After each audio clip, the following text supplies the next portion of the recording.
This is the Comics Alternative, on location and talking with creators at Small Press Expo 2016, Part 2.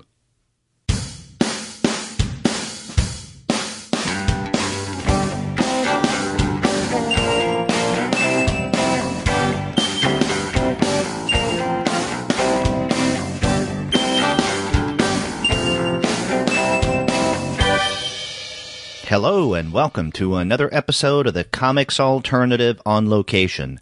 I'm Derek, one of the two guys with PhDs talking about comics. And today we have the second part of what is planned as a 3-episode series of interviews conducted at Small Press Expo 2016. But before we get into those conversations, I want to let all of you know that this episode of the Comics Alternative on Location is brought to you by the great folks at Discount Comic Book Service. Go to their website, dcbservice.com, for all of your comics pre-ordering needs. There, you're going to find all DC, Marvel, Image, and Dark Horse titles at 40% off the cover price if you pre-order. For all of the other publishers, you'll find that those discounts are 20 to 35% off of the cover price, and every single month you're going to find some unbelievable specials. Sometimes those specials could be at 45% off of the cover price, sometimes at 50% off cover, but often you can find discounts that are more impressive than that. And if you go there right now, you can find discounts on books by some of the people that I'm going to be talking to on this episode. For example, you can get Molly Ostertag's Strong Female Protagonist at 30% off of the cover price. You can get Kel McDonald's Misfits of Avalon Volume 1 at 40% off of the cover. And since in this show I'm talking with Spike Trotman from Iron Circus Comics, you can find one of their publications, Smut Peddler Volume 1, at 30% off of the cover. And there are more great discounts there. You just have to go to the website and see what they are. That's dcbservice.com. Go there for all of your comics pre-ordering needs. And after you do get your comics there, please be sure to send them an email and tell them that the two guys with PhDs sent you. So this is the second episode of our interviews conducted at Small Press Expo this past weekend. And on this episode, I have the pleasure of talking with Jessica Campbell, Molly Ostertag, Pranas Naujokaitis, Luke Healy, Kel McDonald, Dakota McFadzean, C. Spike Trotman, Cheese Hasselburger, and Keiler Roberts. Now, to set a little context here, the interviews that you'll be hearing on this episode were conducted on Saturday and then Sunday of Small Press Expo. And while most of the interviews were conducted on the floor in the ballroom of the con, there were some that were recorded in out-of-the-way places so you won't hear near as much ambient noise. There's a lot packed into this show, so let's go ahead and get started, shall we?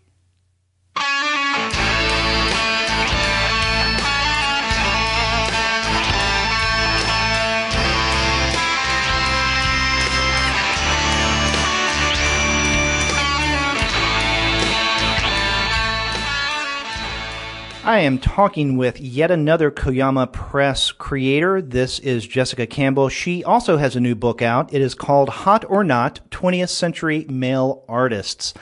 Jessica, welcome to the Comics Alternative. Thank you so much. Very happy to be here. And this is my first introduction to your work. Before I got a review copy of Hot or Not, I hadn't seen your work before. Bowled away, found it really exciting. And then a little while ago, you gave me a mini comic here called My Erotic Life. And I read through that. And, you know, I see them as a really interesting pairing. And I'm wondering if these are accurate glimpses into the kind of work that you do. Yes, I would say so. So I come from kind of more of a fine arts background. Mm-hmm. I went to undergrad and grad school for painting. But while I was doing that, I always loved comics. All through undergrad, I worked at Drawn and Quarterly as a designer, among other things. So I had this kind of intense love for comics. But I think working there, I felt a little too intimidated to make them myself, being around like such amazing cartoonists all the time. So it wasn't really until I left there and started grad school that I really started working on comics in earnest. But since then, I would say, humor is really super central to everything that I do. I love making funny work. That's kind of really important to me, and these are probably pretty representative of that. Now, you mentioned grad school. Did you go to grad school in art or design? Yeah, I went to the School of the Art Institute of Chicago in painting and drawing, in fine art. Well, let's talk about a little of the humor, or actually, let's talk a lot about the humor in your books. And we can start with this new one, Hot or Not, 20th Century Male Artists. And the concept here is, I guess, the narrator here, the young woman who is in this museum, is somewhat like you, but not you. Right. It seems to be. Right. And what she is doing is, as many people will do leading tours in museums, is to describe the context, the life surrounding the various artists, the paintings, the pieces of sculpture. What this character is doing is introducing a variety of male artists and foregrounding the question, were they hot or not? So how sexy were they? So regardless of the art themselves, what did the men really look like? And that's the way that you handle this story. There's a little background about the art, the artist, and you would think, or maybe not think, that someone who did this kind of art is a real hottie, but they're not. Did I summarize that fairly accurately? Yes, completely. That is the book. Okay. So I won't have to ask you about the elevator pitch. So let me ask this, though, where did you come up with this idea of hot or not? Yeah, it's a great question. So there are kind of two anecdotes maybe that helped me come up with this idea. So the first is that while I was working at Drawn and Quarterly, Cy Twombly, the painter Cy Twombly, died. And Linda Berry sent me this email with a picture of a young, hot Cy Twombly and it just said Cy Twombly when he was my boyfriend. She was being facetious. They didn't date. But I was like, what? I had no idea. I never would have pictured him looking so handsome.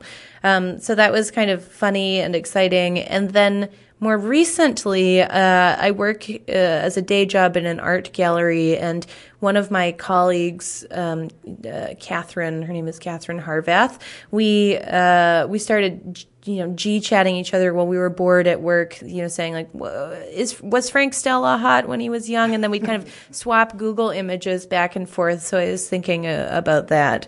And it was this kind of fun, stupid game to play. And the game is basically translated into this comic here because you talk about a variety of different artists, and then you show, say, a representative image of one of their works, and then the actual image or reproduction of a photograph of the artist. Were they hot or not? So it really comes down to that. Right, exactly. And I think... it's something when you walk through the wall of the museum, the majority of work on display is by, straight white European men, and then work that's by women or people of color is often really couched within their biographies, their biographies and what they looked like, what their skin color was like, or who they slept with. It becomes really crucial to talking about that work, but we don't do that with Twombly or with someone who, though Twombly was gay, so maybe that does kind of come up a little bit more, but some of the others, I'm trying to think of who's in here, Mondrian or something like that. It's really like the art is some pure expression that he's come up with, and so I thought it was kind of a funny thing. And in fact, when I was reading Hot or Not, I thought, this is kind of a response to the way that we treat, definitely female artists, right? We can look at, I would guess, and maybe I'm making too much of an assumption here, tell me if I am, but we may look at the work itself, but I think, and maybe many times this is what guys do, regardless of how sensitive they are, they go, she was, you look at the picture of the artist, she was really attractive, and that maybe draws their attention more than the art does. And we usually don't think of male artists in that way, right? They're revered, as you point out. I mean, they're the ones who are hung in the galleries. They're the ones whose names are in our textbooks that we read. And this idea of, were they sexually active? Were they attractive? It's really nothing that we think of, but that's what Hot or Not is all about. So you're kind of turning that gender thing on its head. Yes, yeah. And one thing that I think about a lot too is this kind of recurring idea in the arts that what women can't do. Like George Baselitz, the painter, said even last year, women can't paint. Or people say, Christopher Hitchens, for instance, says women aren't funny. Or the Masters of American Comics show from 10 years ago included no women, with the idea being, that women can't make comics, or there aren't women in the history of comics. And so I like the idea of kind of in the introduction, it sort of posits this book or situates this book as talking exclusively about men, because men are like the important artists. They're the ones who matter. But then I'm kind of trying to flip it on its head a little. Yeah, you're having fun with that assumption. Yes, I'm trying to. Well, it strikes me that maybe what would be an interesting follow-up would be Hot or Not 20th century male comics artist. Right. And so instead of this gallery of what many people consider, the great comic creators in America of the 20th century, like a Jack Kirby or Stan Lee or Will Eisner, is you could do something similar with that. Were they hot? Yeah, I know. Have you seen a picture of young Frank Frazetta? It's crazy. Shirtless, he's like so muscular. Yeah, I mean, it could happen. That book would be like 1,400 pages long. There's a lot to dig into. Yeah, and maybe you can contrast that to young Robert Crumb. Yeah, right. So now this mini comic that you gave me and that I just read, My Erotic Life, this is a series of short pieces, and I guess each page is an installment, I think. Correct? And the tone of this struck me as very similar to that of Hot or Not, in that it's very playful, very humorous. Many times the humor is at the expense of yourself. And this character is more, at least it struck me as more overtly you. Yeah, definitely. Yeah. But there's also this part of, let's say, your private life, sexual and otherwise, or erotic and otherwise, that you point out in here. And, it's just who you are. Yeah. This is kind of like a diary comic sort of thing, but I keep it with the intention of being funny, or kind of like remembering these like funny anecdotes. So it's sort of a cross between like a gag strip and a diary strip. Some of it's a little bit hyperbolic or exaggerated, but a lot of it is pretty true. Watching Law and Order for 12 hours straight or something is like definitely something I've done before. So fairly true to life. And I think the tone is similar. You're right.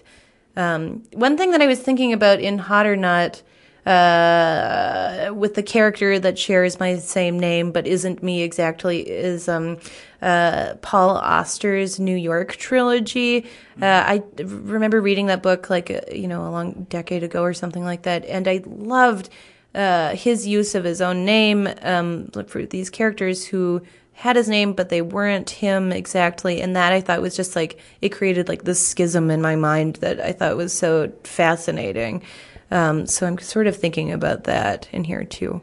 Yeah, or another writer that comes to mind, someone that I've done a good bit of work on, is Philip Roth, who writes in an autobiographical way, but it's not autobiography. Right. I mean, he creates these fictional stories with himself as a main character, but the textual Roth is definitely not the real life Roth. Right. Yeah. So now, in both of these books, but I guess especially the diary like My Erotic Life, you mentioned that there's some autobiographical element to it. Do you have any plans of writing autobiographical comics? Because that's what a lot of people do, and I'm wondering, if that has any interest for you, or if this is as close as your own life that this will get. This is, I think, the closest to autobiography that I'll do, this kind of gag strip. I mean, a lot of it is really true to life, going to get a burrito and then hearing gunfire and then continuing to get the burrito because I live in Chicago and it's just like, a kind of a reality of our life living there. But there are kind of, I have thought about other stories. I was raised in a really conservative religious environment, and that's something that is like I've been kind of, grappling with or thinking about for a long time, for my entire life. And so, there are things like that, these kind of like facets of my own life that I'd like to bring into fiction, but I don't think I'll ever do like a straight autobiographical comic. I think there are a lot of those out there, and some are great, and I love like Gabrielle Bell's comics or something, for instance, but I don't know that I need to add my voice to that necessarily. Yes, to the massive autobiographical comics. Well, what kind of comics are you working on right now as follow-ups to Hot or Not, in addition to My Erotic Life? So the comics of My Erotic Life, these 4-panel kind of gag strips, are something that's ongoing. So I've been, kind of work on those. And then I am working on this science fiction story that I have kind of thumbnailed right now, where it's like, I'm a space commander from a planet of women, and we're going to look for men to breed with, and then we land on this like abandoned planet and explore it. So that's what I'm kind of working on right now as well, because I don't really know anything about science fiction, but I realized I could just make it up. Yeah, I can make whatever I want happen. So it's science fiction after right, all, right? Right. So you say, I am leading, will there be a Jessica character? Oh, yes, right. Yeah, again, I've done the same thing, except there it's even crazier because I'm a space commander. It's like quite divergent from my regular life. Yeah, I'm like a hot-headed space commander who, wants to buck authority and disregard the rules. So where else are you going to help promote Hot or Not? Any other events in the coming weeks, months? Yes, I will be in Toronto on October 28th at the Beguiling, and I will be in Montreal on October 29th at the Drawn and Quarterly bookstore. And then other than that, there are a couple of other events. There'll be one in Chicago at Quimby's, but the exact date is to be determined. And then there are a couple of others possibly too, but those are kind of more in the works. But Montreal and Toronto for sure.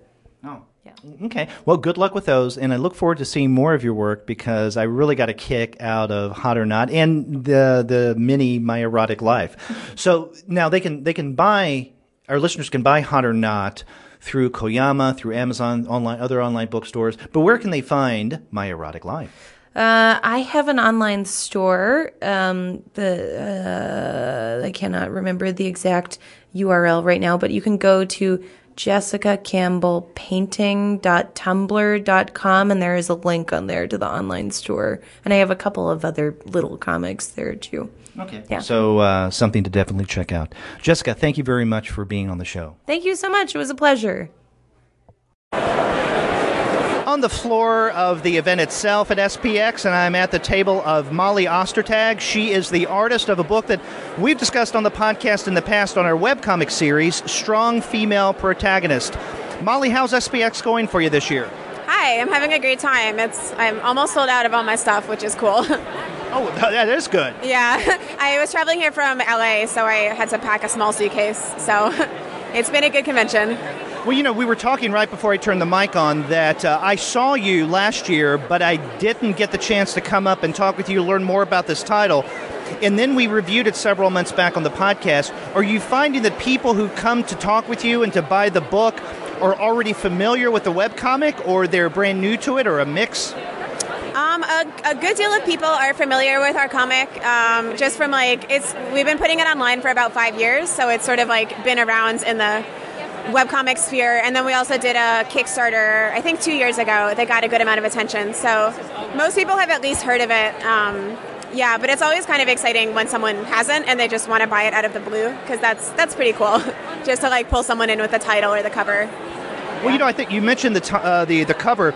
I mean, that's one of the things that drew my attention last year, because I think I may have heard of it before, but what caught my attention at SPX last year is the cover. I mean, it's an eye-catching cover of the book. Thanks. Yeah. So now you've been doing this for 4 years. Do you and the writer is Brennan? Do you guys have like a rough schedule about how much longer you think it's going to go for? Yeah, we were just talking about that last week, actually. I think I can see like 4 or 5 more years. I think we've been doing it for about 5 years, and I think we're about halfway through. We definitely have like an end in mind, and we have like things that we know have to happen before we get there. It always does tend to like stretch out much longer than I think it will go. So, hopefully we'll wrap it up in 4 or 5 years. I mean, is that... that would be a long haul, right? 10 years for a webcomic. I haven't done any research into this, but I wonder what the average length of time for a kind of webcomic, like how long does it go for? Do you have any idea? I have no idea, actually. I think that probably a lot of people start comics and like can't find the time to continue them. So like if you were averaging, it would probably be pretty short. I don't know. I think there's probably some that have gone on for about 10 years, but this is, we just had a very specific story that we wanted to tell with it that we've kind of had from the beginning. And so, I'm very, very committed to continuing to tell it. No, okay, so you're the artist and Brennan Lee Mulligan is the writer, but how much of it is divided labor and how much of it is collaborative? In other words, do you do some of the writing? Does he have much say in terms of the art? We conceived of it together and developed a lot of the world. It was like a back and forth, so it's hard to track down who exactly came up with what. Brennan writes the dialogue, has like a lot of suggestions for the art, but kind of ultimately lets me decide that. And then for like broad story strokes, we'll talk and consult. And if I ever have like an issue or an idea, I'll weigh in. But it's mostly him writing and mostly me drawing. Well, how did you guys come together specifically for this idea, but just meet in general? We went to a LARP camp together when we were teenagers, so I've known him since I was like 14. So this is a long relationship. Yeah, he's one of my best friends. So where did the idea for strong female protagonist come? I was in school and I was doing like school assignments and I wanted to do my own thing, and he was bartending and wanted to just write his own thing, and so we were talking about just like female representation. I think that was like a bigger conversation almost 5 years ago. Like women in comics was like there were just fewer titles with women in them, and so we really wanted to like make something that was just kind of like obvious and just explore that, and kind of like the nuances of the story like evolved from there. But we started with just being like, this is something we care about. How can we contribute to like comics in general and make a strong female protagonist? So you're still doing the webcomic. When can we expect another volume of print copy? I am planning to kickstart the next volume early next year in January or February. It sort of just depends on when the chapter wraps up. And then it should be in stores and at conventions available by probably like autumn of 2016. Okay, and for those of our listeners who haven't checked it out yet, and they should have if they listen to the podcast as they should, our webcomics episode in particular, what's the URL to Strong Female Protagonist? It's www.strongfemaleprotagonist.com. Molly, thank you very much for being on the podcast, and good luck with the rest of SPX. Thanks so much. Have a good day. I'm standing here with Pranas Naujokaitis. He is the creator of the... What is it? A comic, a mini comic, a packaged meal type thing called Laffy Meal, and it is nominated this year for an Ignatz Award. Pranas, how you doing here? I'm good. Last hour of the show, so tired, but it's good because it's been a busy day, so a good kind of tired. Yeah, it's a good kind of tired. So yeah, we're approaching the end of the first day of SPX. Now tonight they're going to say who won the Ignatz Awards.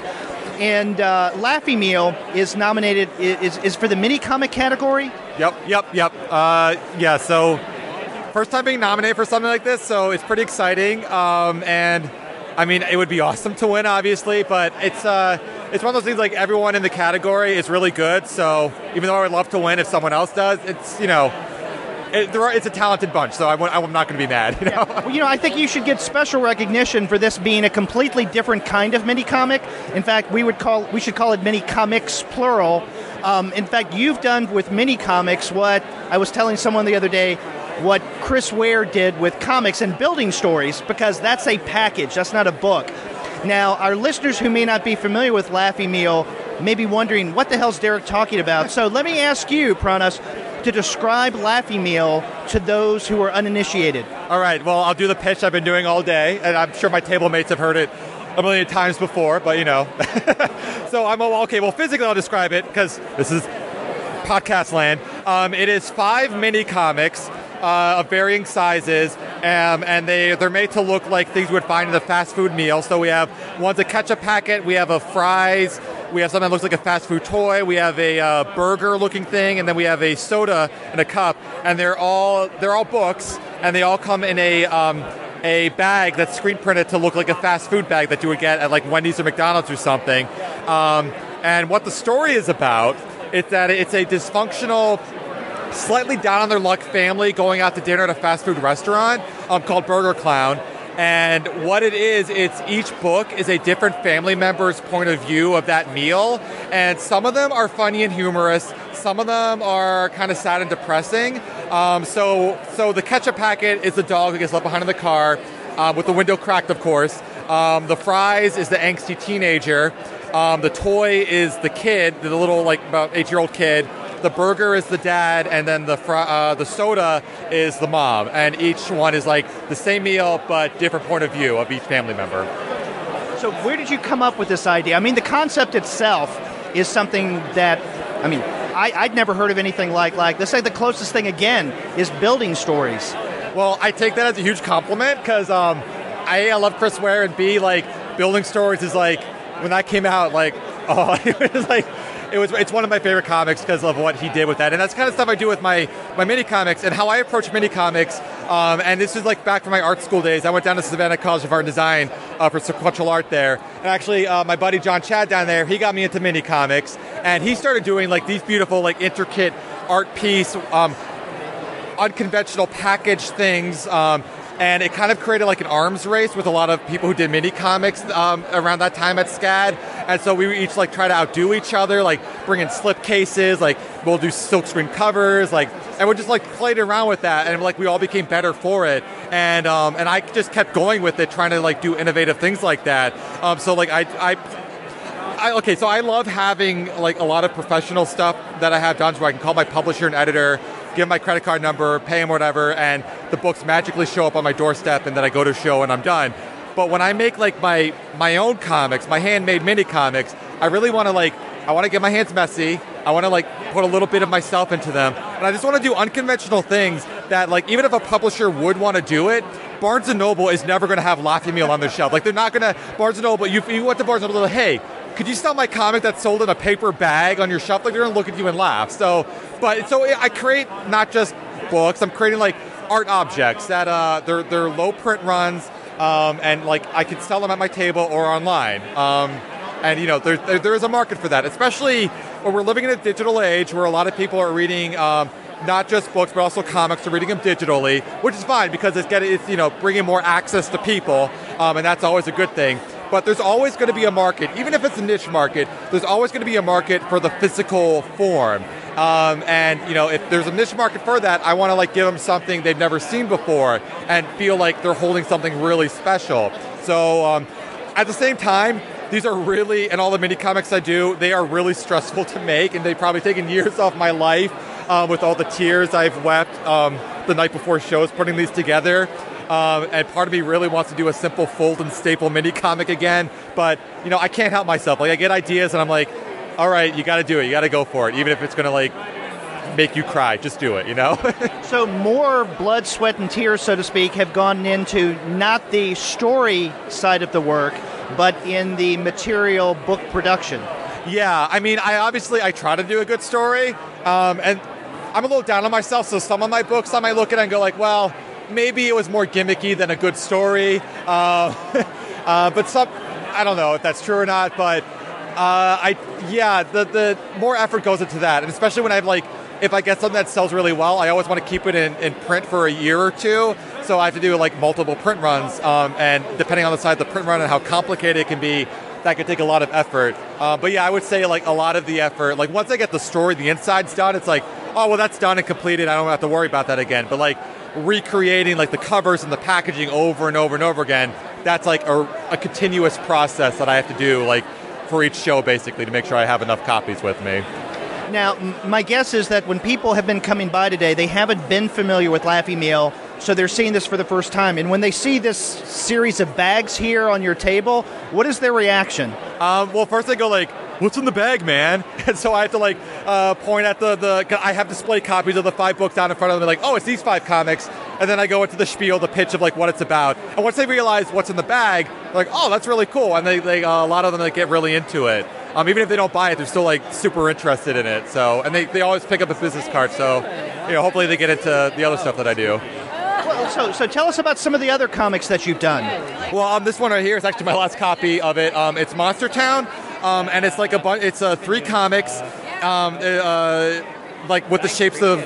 They have the face of the monsters that the book is about on them. And they're each a 2-color silkscreen, and they're all packaged in a little half slipcase that covers half the books that looks like another monster.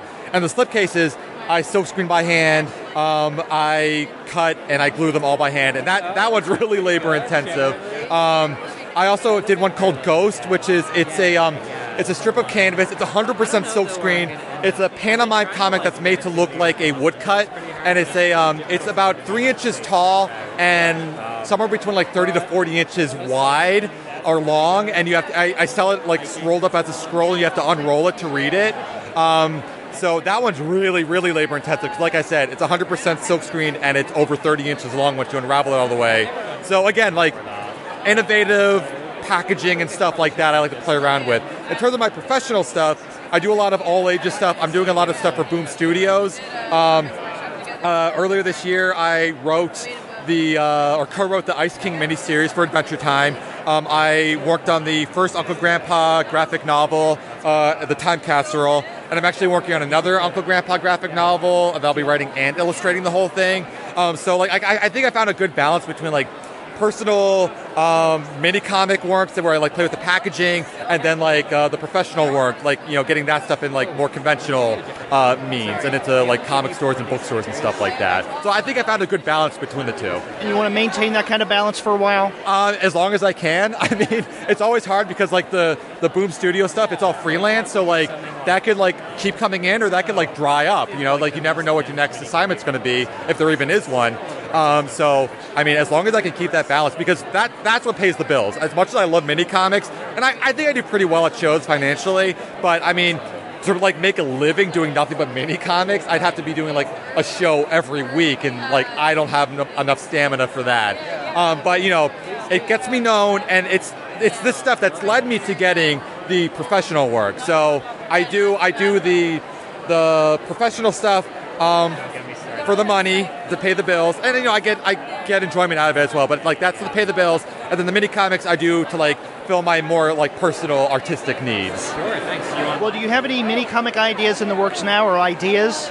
I have a lot. I don't know if they'll ever see the light of day. But I have a few. I have one, even though it's fast food related.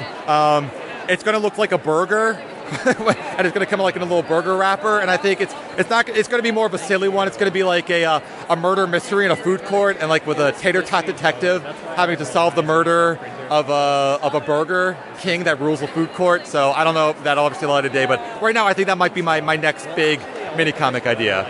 Okay, Pranas, when I go to these events, I usually don't ask creators this question, but I'm going to ask you: is there something about you and nutrition that we should know about?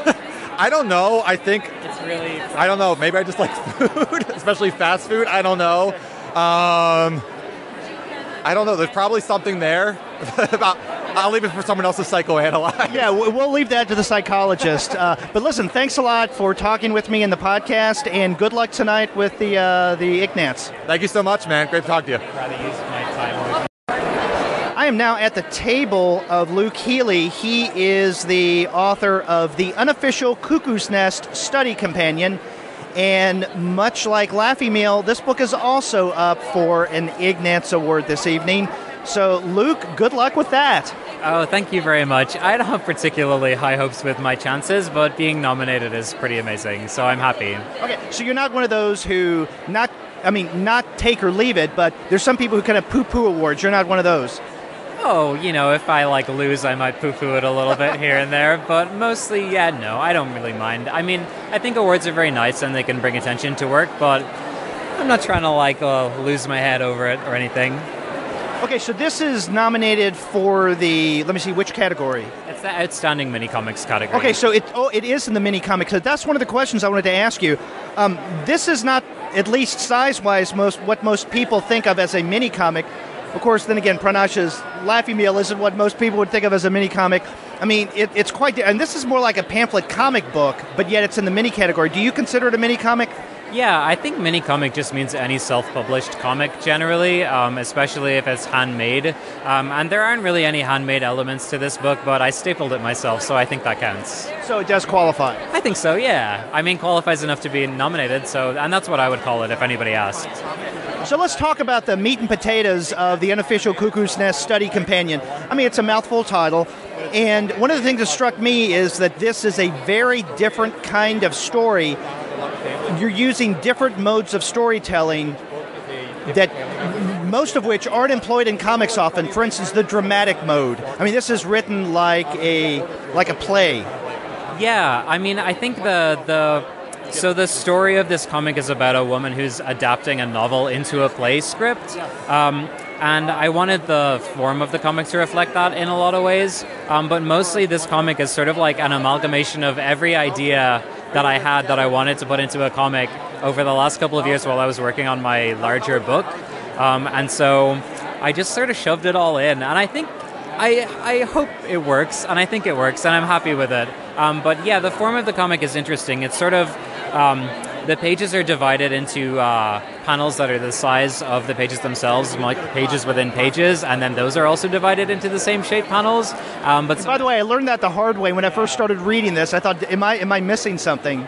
Yeah, it kind of goes out of what is traditionally comics reading order, sort of top left to bottom right. Instead, the panels are broken up into, they're supposed to be emulating paragraphs in a way, supposed to be sort of reflective of the prose that's included in the comic. But I kind of just wanted to chop everything up and throw out the rules, I guess. That sounds really pretentious, but that was kind of the idea. I wanted to do something that was aggressive in its attempts to do something fresh. Well, another thing you do that's not often done is you employ photographs into your art. And sometimes quite seamlessly. There were occasions where I knew that something was a reproduced photograph, but then there are others that I had to look closely. Is that a photograph or is it just a fine, realistic drawing? Well, I can't do fine, realistic drawing, so spoiler alert, it's always a photograph. But thank you for the compliment on that. Yeah, I incorporated a lot of collage into this comic, just, like I was saying earlier, it's sort of an idea that I wanted to incorporate into a comic for a while, and I really just decided that this one could work. And I tried to weave it into the narrative. I didn't want it to just be a visual effect. For example, in this book, one of the characters is building a scale model of a house, and he's obsessively detailed about his work, and so I decided to represent that building with the photographs. As though he's obsessively made something that's so detailed it doesn't even look like anything else in the world. But yeah, I just was interested in incorporating more multimedia into the comic, honestly, and seeing what happens. What kind of reaction have you gotten from this being a very different kind of comic? I think I often get people saying that, similar to what you said, that they had to sort of go back and start reading it again once they realize the panels are in a non-traditional order, but to be perfectly honest, I haven't heard much of feedback about this comic because this is the first time it's been available in print today, and so the only people who have read this comic pretty much are the few people who have a PDF that I mailed to them or the people who went by this table today, so no response really yet. Now you do have a hard copy tangible book that is on the horizon, should be out soon with Nobrow. Yeah, the book is called How to Survive in the North, and it's sort of a part fiction, part non-fiction retelling of true Arctic expeditions that happened in the 1910s and 1920s.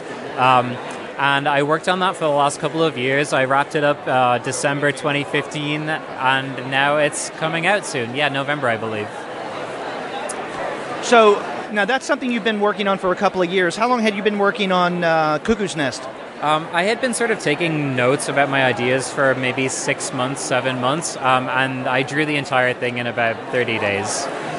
So it was kind of a mad dash, but I was traveling to the United States for an extended period of time, and I really wanted to have this done before SPX, so I sort of like powered up and chewed through the pages as quickly as possible. But I in saying that, I don't think it looks rushed, personally. I worked really hard to make it clean and nice.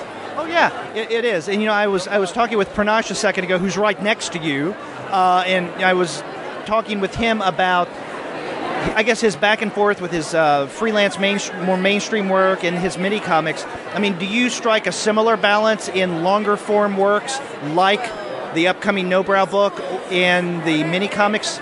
It's interesting. I feel like my mini comics tend to be on the meatier, longer side anyway. So I'm kind of always living in some sort of in between. The book with No Brow is definitely the longest thing that I've done, but in terms of just my desire for what I want to work on next, I think it's probably going to be something long again.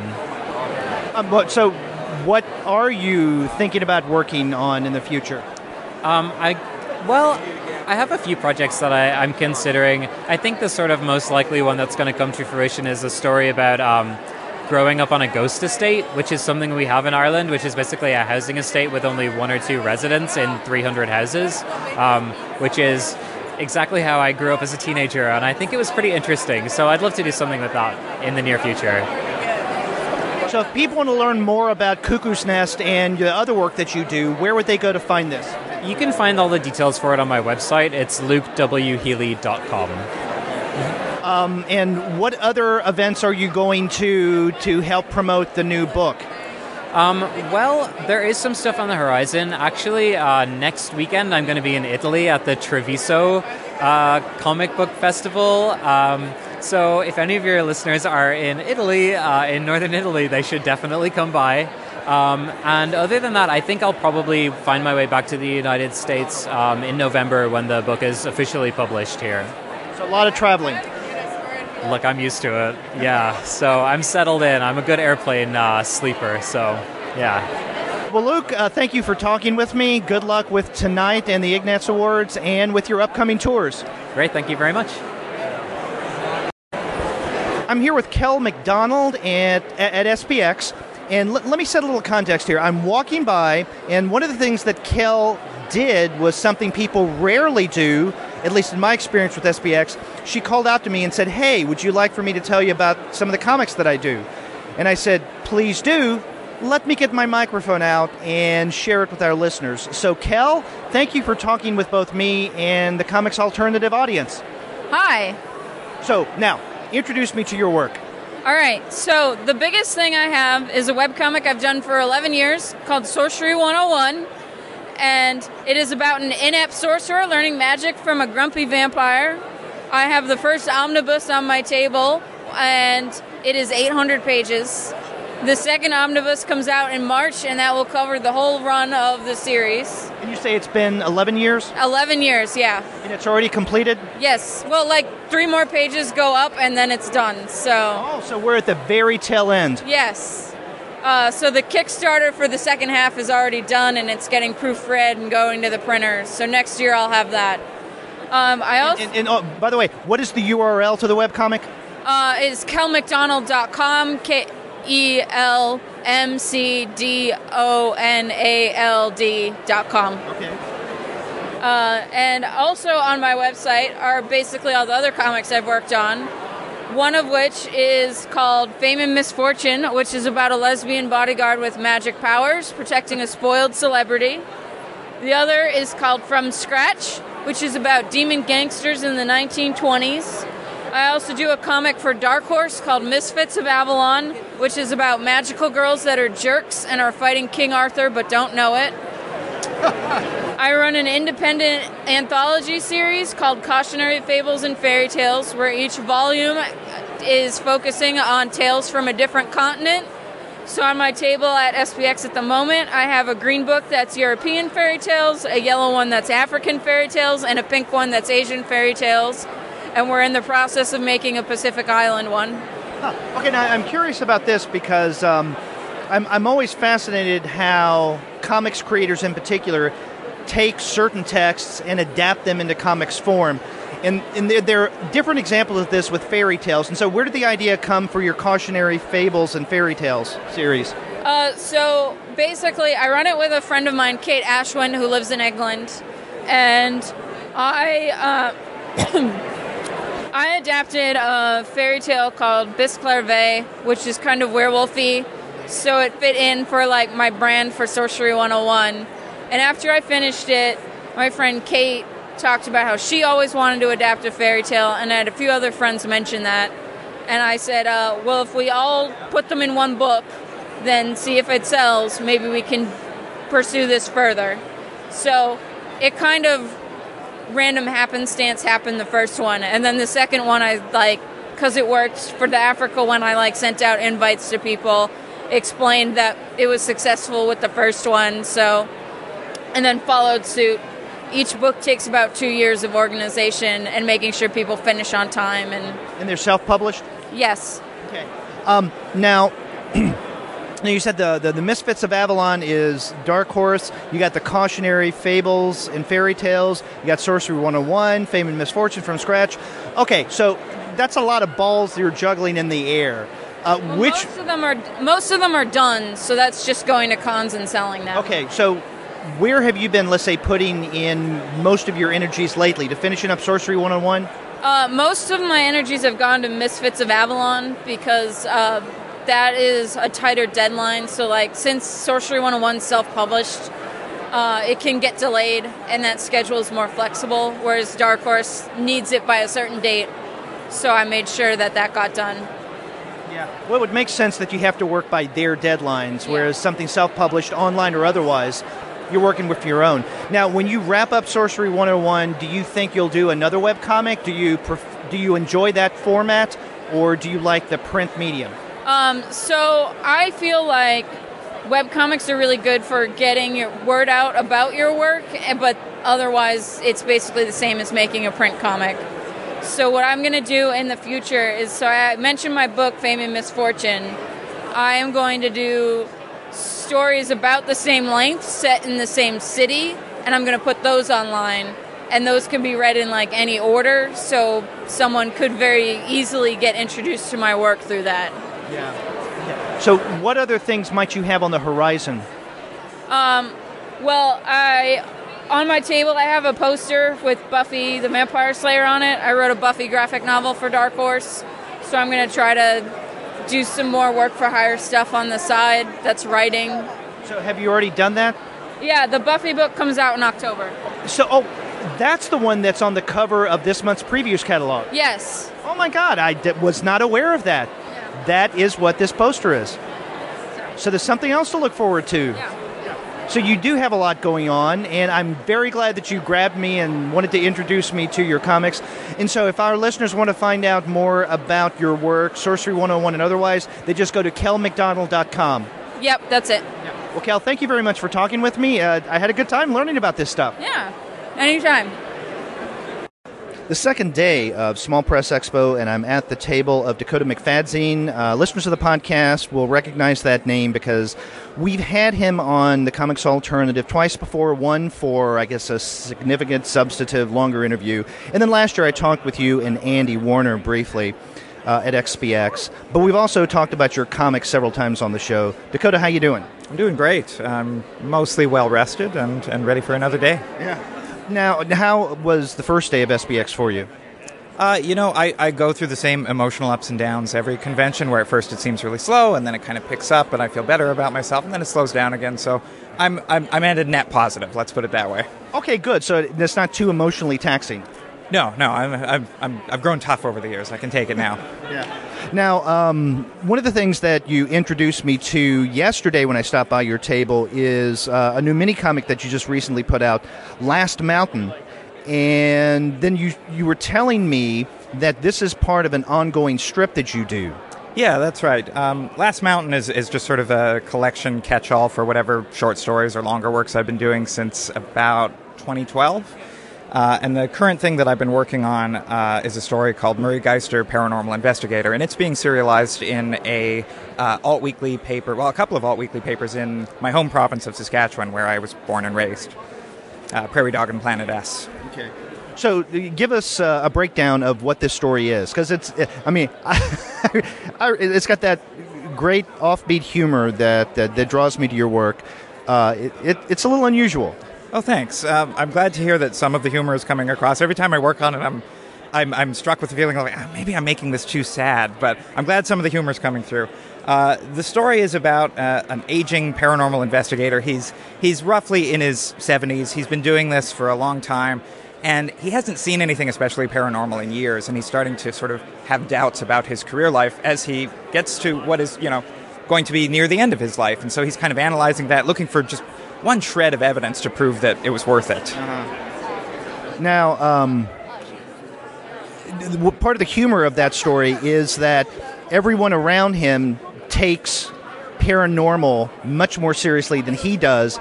And as you point out, I mean, he's kind of past the point where this is something real, really doubting himself. And so, I mean, where did you come up with the idea of an aging paranormal investigator? And a PhD, we might add. Well, I mean, I've always enjoyed stories about the paranormal, but I've never believed in it extensively, per se, since I was a kid. And I find people who believe in stuff really interesting, and I think that's a fascinating thing to reckon with, is that sort of transitionary period between believing in something and questioning it. And I think it's important to question things. So part of the inspiration for Murray Geister as a character came from a YouTube video from some local news station somewhere in the States, where they were interviewing paranormal investigators, and just the belief in some of these people's eyes as they talked about something that was sort of tragically and obviously false and fake really struck a chord with me. It really kind of upset me, and I really felt for the guy, and so I wanted to explore that through a character of what that would feel like to sort of, believe strongly in something but also have doubts about it. And plus, he works at a grocery store. It doesn't get enough hours. Yeah, I'm sure that's a little bit of comics influence, just in terms of, your vocation not necessarily always making you a livable income, but I felt like that was sort of an important part of the story, to show that, he's not thriving as a paranormal investigator. Yeah. And plus, his name is Murray, and the thing that strikes me about the name Murray, that has humor baked into it. I mean, there are just certain names that when you hear, you prep yourself for, okay, this is going to be funny, or this is going to be a humorous character, and I think Murray is one of those names. I agree. Murray is an excellent dog name and kind of a funny person name. Sorry to the Murrays out there, I guess. Yeah. But yeah, it's a good name for sort of an older character, I think. Yeah. Okay, so what can you tell me about Irene? When can we expect? I think the most recent issue is at 6. Yes. And that came out. Was it last year? It was last year. Yeah. And that was our biggest issue ever. We managed to get a contributor from every continent on the planet Earth. We even found someone working on a research station in Antarctica who also made comics. We found a couple, actually, and we went with this guy because his comics were quite good. That issue really took a lot out of us. It was a lot of wrangling, and DW and Andy Warner and I all have a lot on the go in our personal lives right now. Andy Warner he owns property now. He has a house. I just had a child. DW is thinking about moving back to the East Coast. And so we're sort of in this transitionary period with Irene, where we're taking a little bit of a breather and sort of catching our breath. And we want to have another issue out. I just don't know when it's going to be. We've been talking about doing a big broadsheet newspaper kind of edition of Irene since we started. So that might be what we try to do next. But if nothing else, we'd like to try to get another issue out, hopefully within the next 2 years at the most. Have you gotten, are you far enough along to where you know what some of the content will be? Or have you not even, accepted or decided what you're going to be including in issue 7? No, we always have artists who we admire and would like to approach for upcoming Irenes, but we haven't talked about anything solid yet, just sort of ideas. Well, one of the things that is notable over the past, year, maybe almost 2 now, is the fact that I guess it's alternative comics and they're cooperative, that they will, in Diamond, solicit works from other smaller publishers like themselves, like Alternative. And so now you can find Irene solicited in the Previews catalog. Has that made a difference over the past, several months in terms of attention? A little bit. That's partially thanks to our partnership with Hick and Hawk, who have been great about helping us out with distribution and getting the books into stores through means that we just don't have the resources for. In terms of being in Diamond, it's nice to see Irene in stores in obscure places who we wouldn't necessarily have the groundwork to walk into the store and give them books. But I think we still sell most of our books at shows. That's really where we make our big sales, and it's nice to have it out there for people, but the convention circuit is really where it's at for sales. Yeah. So if our listeners who have not listened to the shows where we've discussed your work, either your individual work or Irene, well, first off, shame on them, but where can they go to find out more about Irene and then Dakota McFadzean? You can check us out on Tumblr. That's really the main place for Irene. It's irenecomics.tumblr.com. And you can visit my website, although I'm more active on Tumblr these days, so dakotamcfadzean.tumblr.com is where I update more regularly, and also on Twitter. With baby and full-time work, I haven't been as active online, but I try to post excerpts of what I'm working on as often as I can, every week or so. Well, Dakota, thanks a lot for taking the time and talking with me, and good luck with the rest of the con. Thanks very much. I appreciate all the support. Have you heard of Iron Circus Comics before? If not, you're about to learn, so listen up, and I'm here with its publisher, Spike. Spike, how's SPX going for you? SPX always goes amazing for me. It's one of my favorite shows of the year. If I miss it, something has gone terribly wrong in my life. I love the people who run it. I love the people who attend. It is just like the premier small press event. Yeah. Well, I'm glad that you're having a lot of fun. I'm having a lot of fun learning about new creators and new texts. And I both do and don't know about Iron Circus. And that's what I wanted to talk to you about. Now, yesterday I was talking with Blue Delaquante, and she said, oh, you have to talk with Spike over at Iron Circus. And then I come over here, and I'm looking at some of your titles. I know of these, and as I told you, I've had a couple of your books on my wish list on Amazon for a while, and now you're the one who puts them out and edits them. Yeah. So educate me and the listeners about Iron Circus. Iron Circus Comics was founded in 2007. It was originally founded as an imprint for print editions of my own webcomic, like nothing fancy. I did a webcomic called Templar, Arizona for about 10 years. And it actually got a real kick in the pants in 2012 because that's when I began using Kickstarter in earnest. I was an early adopter. I ran my first Kickstarter in 2009, the year the site launched. But 2012 was the real rev up, I guess you could say, because that's when I ran my first really big Kickstarter project for the revival of a small press mini comic called Smut Peddler. And Smut Peddler, back when it was being published in appropriately enough the noughties, its whole deal was your small press favorites do pornography. And when I revived it, I turned it into sort of a woman-focused anthology of erotica, primarily by women for everyone, but with women readers in mind. And it was wildly successful. The first volume made $83,000 on Kickstarter. The second volume, put out 2 years later in 2014, made I don't even know, like 180 or something like that. It made a lot of money, and it allowed me to branch out and publish a lot of other things. Since then, I've done other anthologies, and I've started to branch out into publishing single creators, too. I've collected the first 500 pages of Sophie Campbell's webcomic Shadow Eyes, and I published E.K. Weaver's complete collection of The Less Than Epic Adventures of T.J. and Amal, which was nominated for an Eisner this year, and also won a Harvey Award and a Lambda Award. Wow. Well, tell us about some of the other collections. Now, the horror one is one of those aforementioned books on my wish list. Yeah, that would be The Sleep of Reason. It's a horror anthology that focuses on sort of the genuinely terrifying. I'm going to be kind of an old biddy here and say I'm not a huge fan of a lot of modern horror, which feels more like action-adventure. It feels like, let's find a cool way to kill this zombie more than anything else. I think a lot of modern horror relies on jump scares, a lot of sort of cheap tactics, and gore, and it's not actually all that frightening. So when I got together the crew to do Sleep of Reason, I told them that, the theme of this comic is stuff that's genuinely scary, like what bothers you? Make your comic about that. And as a result, I got a lot of stories about fungal infestation. I got a lot of stories about, there's a character who, whenever they try to eat, the food on their plate looks not just rotten, but putrid, like turning into slime so they can't eat anything. And no matter what kind of food they're served, like that's what it looks like. There's another one about a man who decides to go into a storm shelter when a tornado approaches, which is, the smart thing to do, except the tornado takes out his house and a beam falls over the door of the shelter and he can't get out. And pretty soon his gasoline runs out, so the lights go out and his food runs out and the rats get bolder and bolder. And so stories like that. And one of the nicest compliments I've gotten from people about Sleep of Reason is, it was too scary, I couldn't finish it.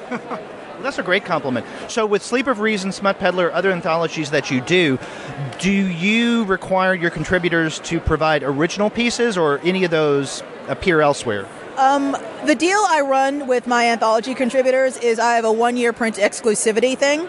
I pay a page rate also, but the 1-year exclusivity thing expires the month it was published, 12 months in the future. So if I publish October 2015, in October 2016, if you want, you can sell your story to another anthology. You can print minis. You can make it a PDF and sell it on Gumroad. You can do whatever you want with your story. I don't want the rights to the story for a long period of time. And that's been integral to my sort of business model, because in the small press, it's kind of plagued by really predatory people who are just really preoccupied with, the best thing I call it IP farming.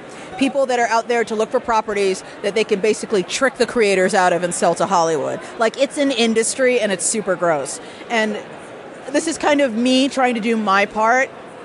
I'm trying to look for a better word than civilize, but I'm trying to sort of like civilize the small press and reassure people that their IP is theirs. I'm making a deal with them to publish them and promote them and frankly get them copies of a book they can sell at cons and make money on their stories on top of their page rates.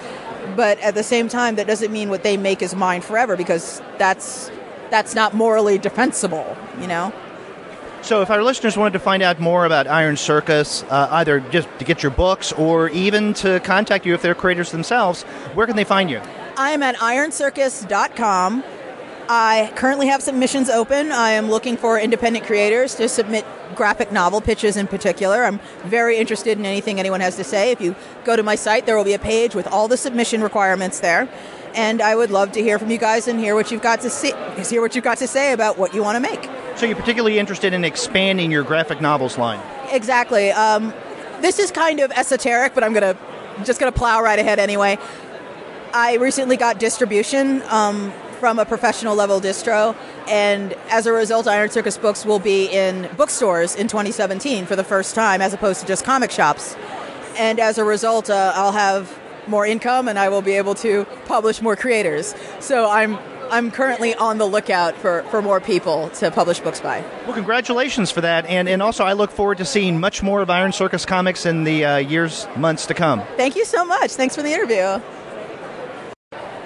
I'm at the table of Cheese Hasselburger and Drink and Draw that I'm just learning about, thanks to good friend of the show, Miss Lasco Gross, who's also standing here. But Cheese, how are you today? Pretty good. And okay, you were telling me before I turned on the mic about Drink and Draw, which Miss is a part of, and you curate. So explain this, educate us. It's the New York Comic Jam, newyorkcomicjam.com, or nyccomicjam.com. And every month for the last 15 years, we've gotten a bunch of cartoonists together at a bar in New York City, and we'll do a round robin of comic strips. Like, I'll draw a panel, you'll draw a panel, the guy next to you will draw a panel, and it goes around and around until we either pass out drunk or the book is done. Okay. And so I see some of the work that you have here. Now you have some anthology, or I guess all of these are technically anthologies because just a collection of... We published anthologies up until about 2012, and then I started doing more minis and solo books since. I think we put out one anthology in 2014. That was the last one we did, yeah. Okay, so now the Drink and Draw is not so much with the anthologies, it's the single issues. Well, now the Drink and Draw is the comic jams that's really just exercise. Okay. A lot of that stuff doesn't get published. Some of it goes on the website, but most of it is just for shits and giggles. Okay, so tell me about some of the titles that you have up here. Okay. We have House of 12. Yeah, House of 12 is our main anthology. That's the name of the art group that we've always gone under. We have some jam books that we've done that are. I used to have a barbecue every year. Everybody would come over to the barbecue and we'd make a book in a day. It was sort of my version of a 24-hour comic jam, but we just did it as a group, and we did it over, of course, a couple of hours. And then I have a couple solo books that I've done. One's sort of a crummy superhero, and one's a send-up of 50s and 60s science fiction stories. Okay, so the send-up of the superhero is called One-Eyed Jill. Right. Who's One-Eyed Jill? One-Eyed Jill is a girl whose mother was horribly killed 6 months before the story takes place. And one drunken night, she beats up another drunk and decides that, hey, maybe I'll start fighting crime. Okay, and then the Hollow Earth? Yeah, Hollow Earth is, there's old stories of a guy named Richard Shaver who wrote these old science fiction stories about these Hollow Earth conspiracy theories. And you can track these back to the beginning of the 20th century. So I've collected a bunch of them, a bunch of the ideas and concepts, and put them into one overarching story, adventure story. Now, these are your single-authored works, right? Those are my single-authored works. But the anthologies, House of 12, is a collection of different creators who are a part of the Drink and Draw, and so, but the title is House of 12. Right. Yeah. There's 6 issues of House of 12. The first one was a religions issue. The second one was a science fiction book. The third one was our obscenity book. The fourth one was our anti-war book. The fifth one was our all-ages children's book, and the sixth one is a collection of we did a digital anthology for Comixology, so this is the printed edition of that. Okay. Now, I see above the anthologies it says adults only, but you did a kid-centric book as well, or was that ironic? It was ironic, but it is totally all ages. Oh, okay. The only thing bad in it is like there's some fart jokes, but they're really good fart jokes. Yeah. And as long as they're good, that's good. Yeah, these are the best fart jokes I've ever made, and I've made my life making fart jokes. Wow. So you know of what you speak. I do. Yeah. I do. Okay. So again, if our listeners wanted to find out more about what you do, they would go to what website? House12.com, and the Comic Jams is NYC Comic Jams. Okay. Well, Cheese, thanks a lot for talking with me, and good luck with the rest of SPX. Thank you very much. Have a good one. I'm here with Keiler Roberts. She is the creator behind Powdered Milk. Now I can say Powdered Milk, an Ignatz Award winner. Keiler, how is SPX going for you? It's beyond what I would ever hope for. Even outside of the Ignatz? Well, I can't separate them now. But yeah, I had a great day yesterday. It was really fun. I felt like I was meeting people and talking to people the whole day and making connections and just having a great time. Yeah. And we should mention that you last night won the award for Outstanding Series. Right. Yes, Powdered Milk. And I think that that's important. And I'll use myself as an example because before the Ignatz nominations this year, I knew nothing about Powdered Milk.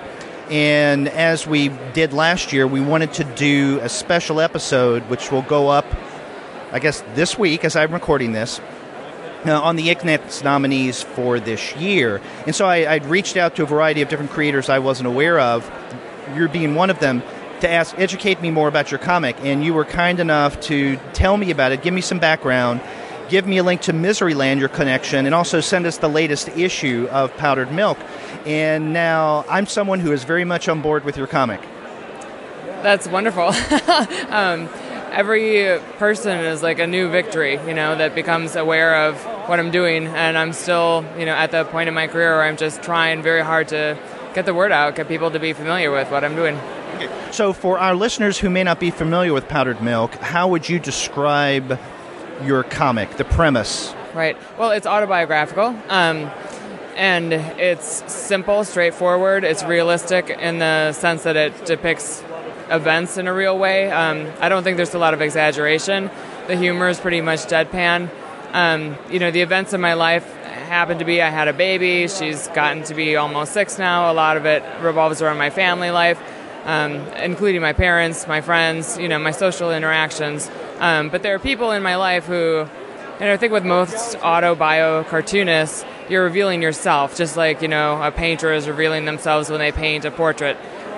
So I'm kind of choosing people that reflect myself again, and the way I depict them is in line with how I depict myself. So I'm painting my worldview. I'm sort of using people to, make a world that feels right to me. And one of the things that gives this kind of a real-life feel to it is that your comics are episodic. I mean, within individual issues, there could be maybe a mini narrative that lasts for a couple or 3 pages, but sometimes it's just a setup and story in that one page, and then you move on to something else, much like life itself. Yes, every story that I want to tell has sort of a natural length to it, and I just sort of follow that. I am working on a memoir now for the first time that sort of covers a 3 or 4 month section of my life in chronological order.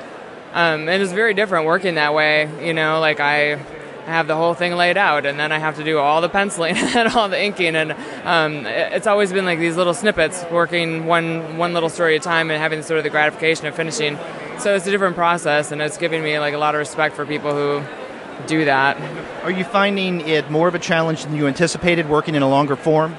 Yes, it's hard to keep it organized. It's just hard to remember what I've written. I have to keep rereading. And this will be completely separate from Powdered Milk? No, it's still the same series. I still think of it as like the next, it's just another step, but it happens to be one story instead of a collection. I might go right back to the collections right after this, you know, I don't know. So, I mean, I know we're not even 24 hours from you winning the Ignatz Awards, but has anyone talked to you in ways that have you thinking about your work in a different way? No. No, it's very hard for anybody to get me to think about doing things in a different way. I like to work alone. I like to make all the decisions. You know, I'm not easily influenced. So, I mean, you're still going to make this available on your website. You're still going to make your mini comics. You're not changing that anytime soon. I'm not going to self-publish in the future, so that changes things. So things won't be, you know, up ahead of time. My book will come out and it'll be all fresh and all new, the next one. So that's quite different, but I'm leaving the first, 8 volumes up on my website so people can always go there and get a sense of what I do before committing to anything. And that website is? It's KeilerRoberts.com. Okay. Now, you do have a copy of Miseryland, which collects a good chunk of your Powdered Milk issues. Which one's number 5 to... Miseryland is around number 8 to about 14. Okay. Yeah. Okay. And so what about issues 1 through 7? So that's called the Powdered Milk Collection, which... and then volume 6 was its own because it's in color. It wasn't included in that book, so it's a little out of order. Oh, okay. And so how has the response been to Miseryland since you collected everything? Oh, it's been fantastic. I mean, it came out a year ago, and it got a lot of reviews, and, you know, it's really been like one great opportunity after another, just building slowly. I think that's what happens when people get into comics and just, like, keep working and keep making stuff, you know. Build. Do you think that the publication of the Miseryland collection brought more attention to Powdered Milk? Oh, definitely. I got to be a special guest when I debuted Miseryland at Cake in Chicago, and that was a very exciting time, you know. That definitely, I got a broader audience out of that. Yeah. Well, I want to thank you for taking the time and talking with us, and I love this comic. I'm glad I was introduced to it through the Ignatz, and then now you won an Ignatz, so congratulations. Thank you so much.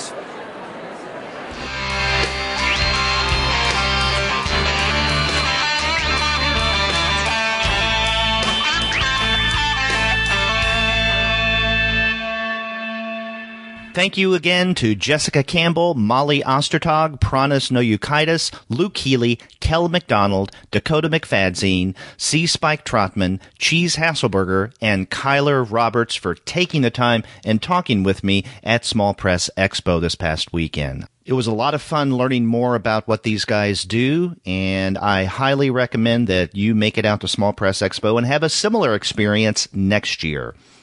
But if you want to find great prices on comics right now, then you would do well to head over to the website of our sponsor, which is Discount Comic Book Service. Go to dcbservice.com, and you're going to find great discounts that you can't beat. I guarantee it. And after you do get your comics there, get in touch with us and let us know what you think about our interviews from Small Press Expo. If you go to our website, comicsalternative.com, you'll find that you can leave us a voice message from the comfort of your own desktop or portable computing device through SpeakPipe. Or if you want to call us the old-fashioned way, then pick up the phone and dial 415-3-COMICS. That's 415-326-6427. You can also email us. We're 2guys@comicsalternative.com, or you can email me directly. I'm Derek at comicsalternative.com. And you can find us all over social media, such as on Twitter, Facebook, Tumblr, Instagram, Google+, Goodreads, Pinterest, and YouTube. You can subscribe to the podcast through iTunes. You can stream us on Stitcher. You can also find us on TuneIn, on Spotify, and on iHeartRadio. And if you're an Android user, on Google Play Music.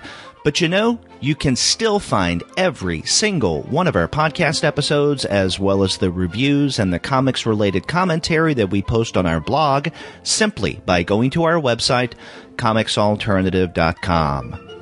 I hope you enjoyed these interviews conducted from SPX. We have another show coming up with more of them, so be sure to check back for that one.